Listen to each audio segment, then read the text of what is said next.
Bah écoutez, les Warriors, on l'a évoqué quand on préparait cette émission.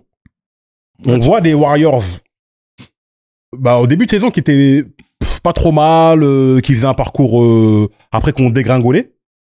Mais là, ils ont fait un trade.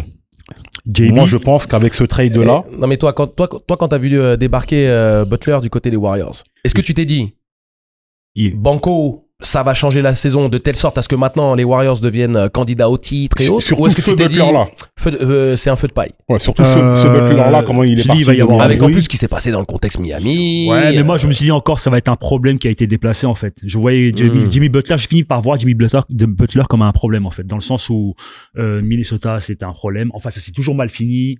Philadelphie, ça s'est mal fini. Je me dis, attends, en fait, c'est lui le problème en fait. Mal fini, Philadelphie, je sais pas. Si, il y avait, c'est pas mal fini, mais je veux dire, ça part jamais, genre, ça, ils n'ont pas fait confiance, ils ont donné un max à... En fait,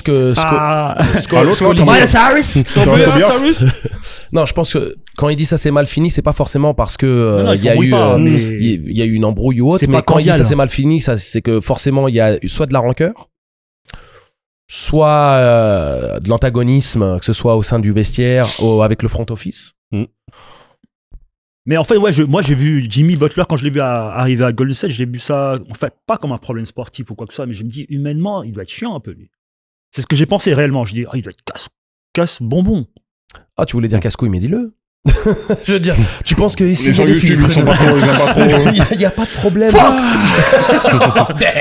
Non, mais parce que, faut effectivement rappeler qu'il est parti avec perte et fracas de Miami, où il a eu des comportements clairement non professionnels. Voilà, pas professionnels du tout. On sait qu'il y a un clash avec Pat Riley, qui lui aussi est un peu vieillissant et qui commence à perdre pied au niveau de la communication avec cette nouvelle génération, etc., etc. On sent que pourquoi il faut qu'il passe la main, clairement. Enfin, c'est les débats qu'il y a en tout cas aux États-Unis par rapport à son sujet. Mais là, on le voit arriver aux Warriors et on voit qu'il apporte une aide claire. Qu'est-ce qu'il y a? On voit qu'il apporte des choses très claires au niveau de l'effectif. Et encore, on n'a pas encore vu le playoff Jimmy. Je suis désolé. On va rester sur les Warriors. Mais comment on peut se permettre de dire que Pat Riley ne doit pas garder cette position-là quand tu as un joueur qui est absent je finis. Qui est absent sur non, il est absent sur 20% des matchs et il demande il demande un max. Non. Tu vois, si tu me demandes si je suis d'accord avec Pat Riley, je te dirais que je suis d'accord avec Pat Riley. Dans ton élocution, dans ton introduction, tu dis qu'il est un peu vieillissant, donc il est pas logique, il est pas lucide dans ses choix. Il est vieillissant, il vient d'une ancienne école où ça se passait d'une certaine manière. Aujourd'hui, on est plutôt dans la République des joueurs qui décident, etc., etc. Et en réalité, c'est lui qui a contre-courant. Moi, je suis d'accord avec lui, mais il a contre-courant. C'est quand même une dinguerie, il y a encore moins de 5 ans. Je suis en désaccord avec ça. Je suis en complet désaccord avec ce que tu viens de dire. Avec qui, moi? Ah non, avec Flexa. Ah, ok. Il y a encore 5 ans, il y a encore 5 ans, on parlait d'une franchise qui était super bien maintenue. Et comme par hasard, bizarrement, il était régulier sur ses matchs. Mais vas-y, on va revenir un peu aux Warriors parce que voilà. Non, mais c'est intéressant ce que tu dis. Je vais rebondir sur vous deux là. Double flingue. John Wick. Bon. Donc, parlons bien en essayant d'être concis. Pour revenir à ce que tu disais, ouais, mais c'est peut-être potentiellement lui le problème. J'ai envie de te dire quelque chose par rapport au mec, à la Kobe Bryant, à la Draymond Green, à la Jimmy Butler, à la Michael Jordan.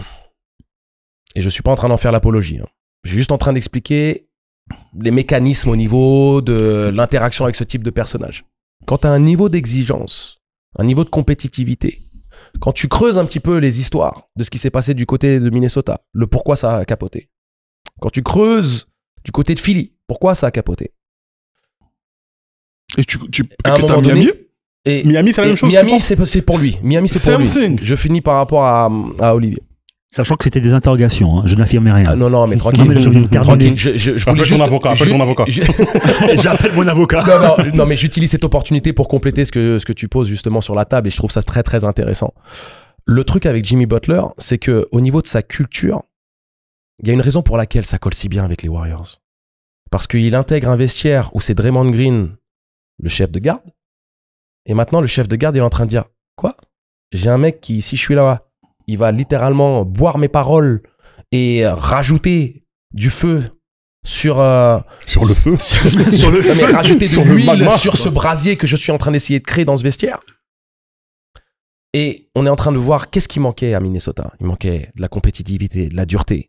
Il manquait de la méchanceté un peu. De la méchanceté qui aurait fait de cette équipe avec beaucoup de talent un vrai facteur dans la côte ouest. Tu regardes à Philly.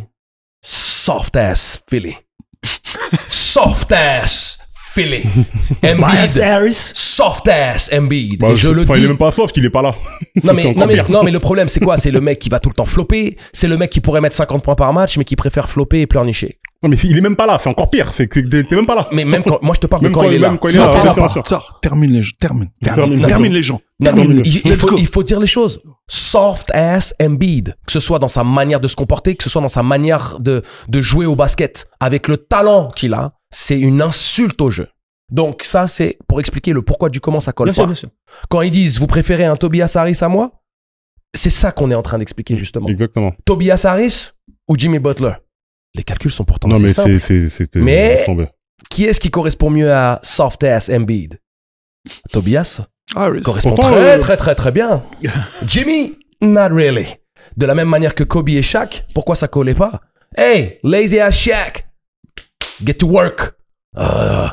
Non, Kobe ça va pas. I don't wanna work. I'm tired. I gotta work. I'm tired. Non mais en plus, mais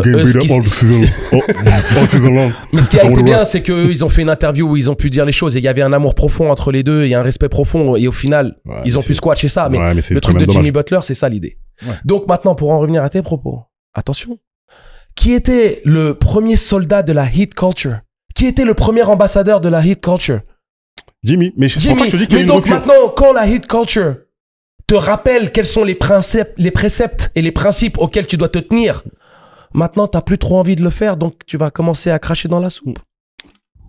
Moi, je suis d'accord avec Pat Riley. Moi, je te dis juste qu'il y a eu une rupture. Je sais pas de quelle nature, etc. Mais il y a eu une rupture entre les deux hommes. La rupture, c'est que quand tu demandes le maximum, mais que tu ne donnes pas le maximum, et que l'autre te dit, excuse-moi, mais le maximum que tu nous demandes nous met en difficulté par rapport au projet de compléter cet effectif et de reconstruire cet effectif. Après, il y a quand même un pattern à Miami, notamment avec Dwayne Wade où, voilà. C'est pas Dwayne Wade le problème, c'était LeBron le problème avec ils ont donné beaucoup d'argent à tout le monde et Dwayne Wade, ils lui ont dit, bon, il nous reste que ça, etc. Alors que Dwayne Wade, c'était quand même. Et c'était une erreur. Il nous reste que ça, pourquoi? Parce que vous avez ramené LeBron. Non, mais c'est quand LeBron est parti, justement. C'est quand LeBron est parti. Du monde. Non, mais c'est quand LeBron est parti, justement. Oui, mais le cycle, Dwayne Wade n'est plus le même joueur. Non, mais c'est vrai, mais, il y a des équipes qui remercient des joueurs en leur offrant un dernier beau contrat ou des choses comme ça. C'est des choses qui se font. Mais une fois de plus, l'idée, c'est pas de dire que on est du côté des joueurs ou des équipes, ou du front office. Les torts sont partagés. Là, on a dit que Jimmy Butler, il a été imbuvable, mais surtout non professionnel. Il a fait preuve de gaminerie, etc. Il a fait une James Harden. Mais dans cette nouvelle manière de faire, de chouchouter les joueurs, etc., il y a le cas Doncic qui peut nous faire mentir. Mais encore, c'est pour d'autres raisons. Pat Riley s'inscrit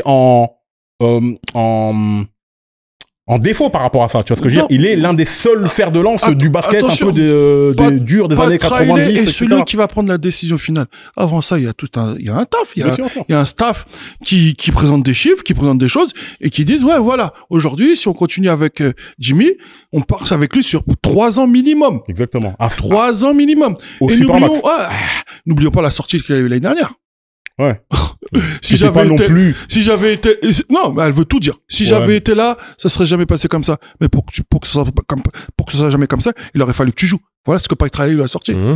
Après, bon, est-ce que j'étais méchant de dire ça aussi? Pat Riley, il a pas un peu abusé. Non, il y a un mec qui fait le malin en train de dire, hey, les gars. C'est pas méchant, c'est normal. Et à un moment donné, tu sèmes quelque chose que tu récoltes.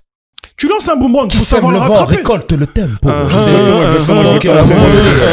Au nom du Père, du Fils et Et du les Saint-Esprit. Les 80s, On va commencer à danser.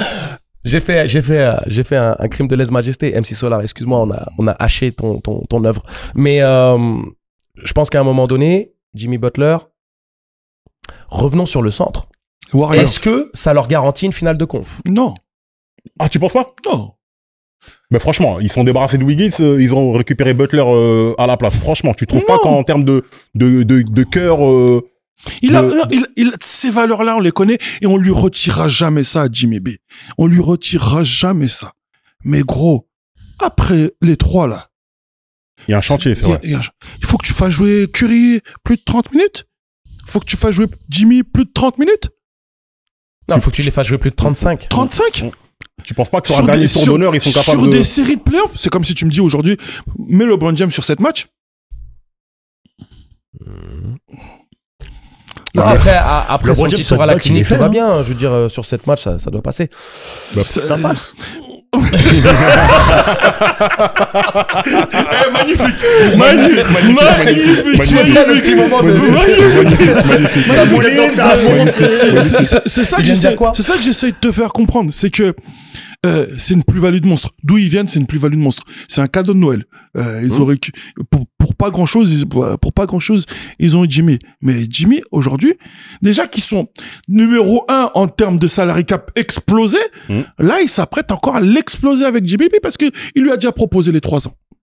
Il lui a déjà proposé les 3 ans. Là, c'est une vraie bastos dans la jambe. Là, au jour d'aujourd'hui, tu vois, pose-toi la question inverse. Comment ça se fait que les Warriors, comme les Lakers, aujourd'hui, à part la jurisprudence dont on cite parce qu'il y a un tarté qui est parti faire un cadeau de Noël, mais voilà, comment ça se fait qu'ils n'arrivent plus à tirer les joueurs? Il n'y a plus d'argent. Sachant que un trade, c'est somme égale. C'est la raison pour laquelle Jordan Poole est parti. Voilà. Bon, après, il y a aussi d'autres raisons, mais il y a Mais aussi il y a- l'argent. Il y a Klay Thompson aussi, Il y a la qui patate- doit il y a la être patate qui est très partie. fâché Il y a la patate de voir ça. forain, mais bon. Ah mais regarde, tu vois, pourquoi non mais tu parlais de Jimmy Butler, tu parlais de Dwayne Wade au Miami Heat, on n'a pas donné à Dwayne Wade l'argent, on n'a pas fait ce geste, mais attends, Klay Thompson, mais pourquoi n'as-tu pas pris le contrat du côté des Warriors? Il y avait pas de... Non, c'est... Et à un moment donné, business is business. Bien sûr. C'est vrai, c'est vrai. Business is c'est vrai. business. Vous voulez parler chiffres, vous voulez parler en termes de futur d'une équipe, vous voulez parler en La termes de loyauté, franchise qui a envie d'être dans la continuité des résultats. La loyauté, elle se trouve derrière les dollars. De toute manière, hein, la loyauté, on sait où elle est au niveau de la NBA. Hein. Clairement. Donc, Dollar bill, yo. tu te rends compte comme, regarde, on cash move everything around me, cream, get the money. Dans le bio, ya. I grew up on the crime On va partir numéro 1. Ok, ici. Lakers. Ok, ici, Lakers. Denver. Non. Nous, la question c'était, est-ce que ça garantit? Par contre, est-ce que c'est possible? C'est jouable, mais Pour le coup, c'est possible. c'est jouable, bien sûr. Parce Garantie, non. Playoff Jimmy, playoff Draymond. Playoff, tu gagnes pas 15 matchs sur les 17 derniers. par accident. Ouais. Ouais, mais Draymond, il va faire 2 clés de bras à des mecs. Curry va shooter du milieu de terrain et Butler peut les finir. Tu vois ce que je veux dire? Ça peut être intéressant. Ils peuvent, mais avec beaucoup de dépenses d'énergie. Et j'ai peur qu'ils arrivent sur les rotules après. Et ce sera. Moi, je pense que de toute Il y a la manière. Young Guard qui peut le supporter quand même. Il y a les. Kuminga, tout ça. Alors, vas-y, redis-le parce que c'est admirable. Ok, Toi, tu vas mettre une pièce. Mais l'argent. Vas-y, mets l'argent dans la cagnotte. la pièce. Il y a alors long pivot là qui shoot à 3 points aussi, qui est en sortie de je ne sais pas où. Il y a. Non, il y a. En tout cas, voilà. Non, il y a une belle équipe, mais. Ils sont sixième. Ils sont sixième pour l'instant. Ils sont pas dans le play-in. Pour le coup, ils font les playoffs directement si à date. Et ça, ce serait une bonne affaire pour eux. Ce serait une très très bonne affaire. Par contre, si c'est les Nuggets dès le premier tour. Ouais, effectivement. Imaginons, ils arrivent à sortir les Nuggets. Mais ils vont y laisser des plumes. Hein. Des grosses. Forcément. L'énergie, la débauche d'énergie pour contrôler Jokic. Ça va être quelque chose de cossu. Voilà, à moins que cossu. Draymond le blesse. Bon. Exactement. À moins que Draymond le blesse. Oh, et attends, moi, vous vous foutez de moi quand je sors des punchlines. C'est pas une punchline. À moins que Draymond le blesse, et vous réagissez pas. C'est un appel À la à violence. la haine au Jokic. Et vous ne réagissez pas. Non mais t'inquiète pas, il y a les frères Jokic qui vont s'occuper de lui. Bon, Bon c'est- les gars, Eh, Dieu. pour finir sur ce, bon, on est d'accord sur le fait que ça ne leur garantit pas forcément Ça garantit Le- pas, mais Why not? il y a quelque chose. une finale de conférence, mais en tout cas, voilà, ça augmente leurs chances. Et ils sont mieux lotis Mais il qu'avec y Wiggins. avait une possibilité qui n'existait pas avant son arrivée. Voilà. Ah bon. On est d'accord. Bon, très rapidement. Bon, dites-nous déjà dans les commentaires si vous êtes d'accord avec nous. Qui est votre favori pour la course finale, au moins pour la finale de conférence?